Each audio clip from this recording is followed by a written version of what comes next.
Hey, what is going on, guys? It's me, Parkzy here, back on the DGBA YouTube channel, and today we are here finally with the Season 5 interviews. And not only do we have new interviews, we've got new interviews with new coaches, and we have got a new coach with us right here. We have got Zazo. How you doing, buddy? Yeah, I'm doing pretty good. We got the coach of the BBC Kings right here, ready to kill this league, do Yeah, some work. I've heard you've been you're quite good in draft leagues, if I should be so bold to say. But basically, we invited Zazo onto here to just ask him a few questions about his team and about him personally, and his YouTube channel will be down below as well as mine. So the first question I have for you, Zazo, is why did you make Kyurem-Black and Moltres your Z users? I'll start off with Moltres. I like Z Moltres because it's going to be the same concept as Kyurem as well, but if you see no lefties on Moltres, hopefully automatically you would always assume that I am Z, and in that case I can perform defensive roles better because I can easily be a berry or something like that, even either a resist berry or a citrus berry or something like that. And offensively, the ability to Z Hurricane, you don't miss, and Z Hurricane will most likely pick up a kill. So it's going to be the same concept with Kyurem 2 in the sense of Z Free Shock one-shots fire types. Yeah, that's scary. It does not. It doesn't have any immunities. I believe Adamant does.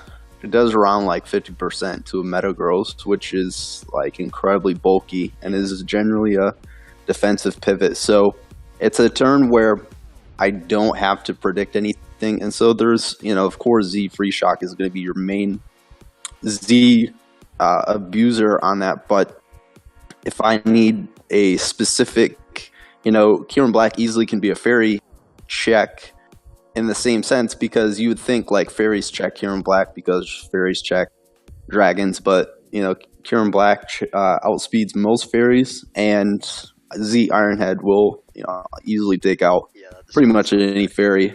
That does not matter if Diancie, like regular Diancie, has a berry or whatever, like Z Ironhead's taken out Florges, dies of Z Ironhead. So yeah, that's why I made them my Z users, because if you don't see an item on there, if you don't see Life Orb, if you don't see lefties, it's gonna be a big guessing game. Yeah, I really want to just pick up on one of the things you said about Z Moltres.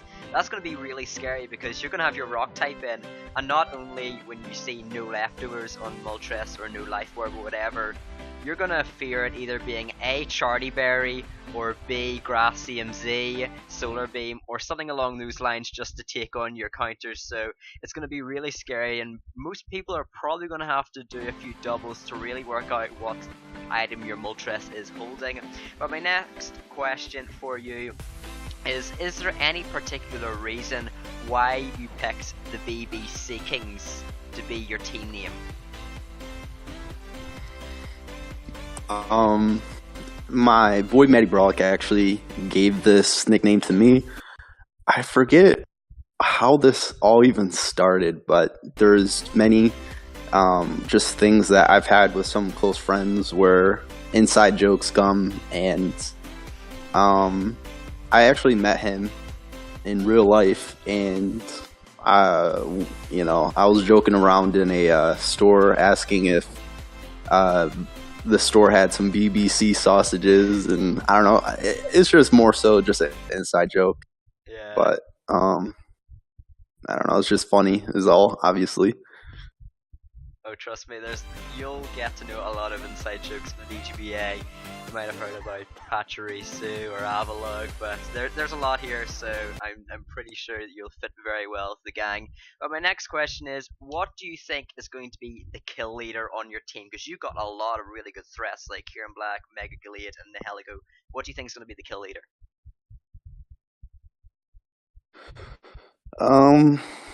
I would say probably Mega Glade, but for me, what you're going to notice at the end of the season is that I may technically have a leader, but you're going to see that I'm going to bring all my mons every single week in the same, like I'm not going to bring the same 6 every single week.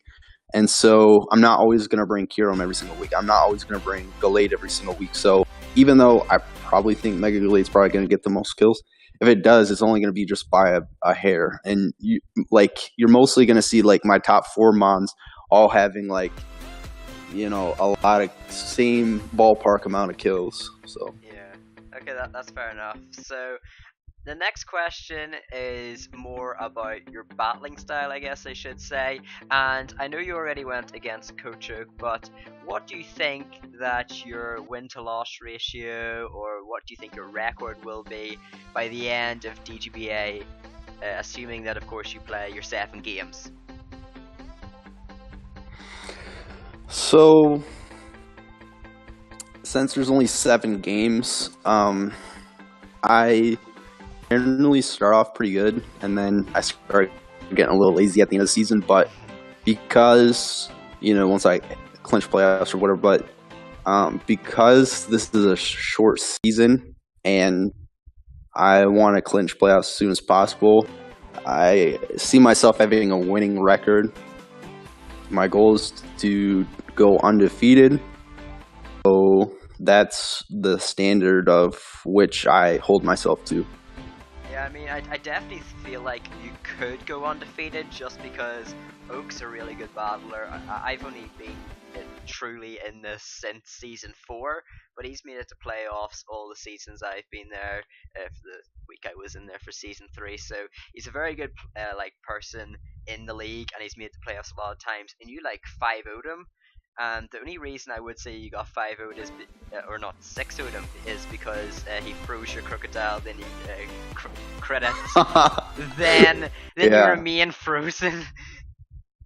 So yeah, that sucks a little bit. Now, I'm generally not gonna. I mean, if I have a guaranteed win, I'll play for differential. Differential necessarily doesn't mean too much for me, but that particular mon I wanted to keep around just because the Krookodile at 10% is still an important mon, because having the ability to intimidate and then have it for an intimidate sack would have been really cool.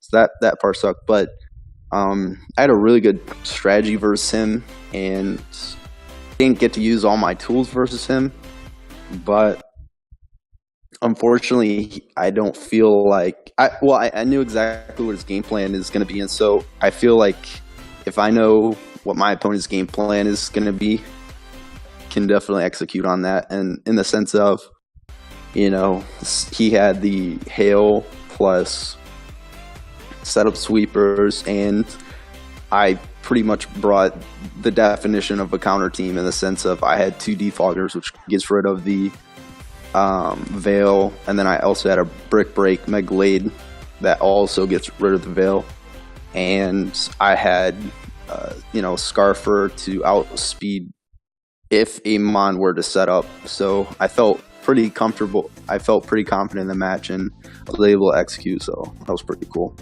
Yeah, I just felt like Moltres especially had such a good matchup versus him, and the 6 that he brought, like Lurantis, Alolan Sandslash, Alolan Ninetales, Celesteela, just ripped through all those Pokemon. So you really just brought a really good team versus him, especially because he had no real walls. I guess you could say his Celesteela was offensive. He didn't really have many switch-ins, but that's gonna be the end for the interview. Thank you so much, Zazo, for coming on and spending some of your time. Is there any last things you'd like to say before we end this video?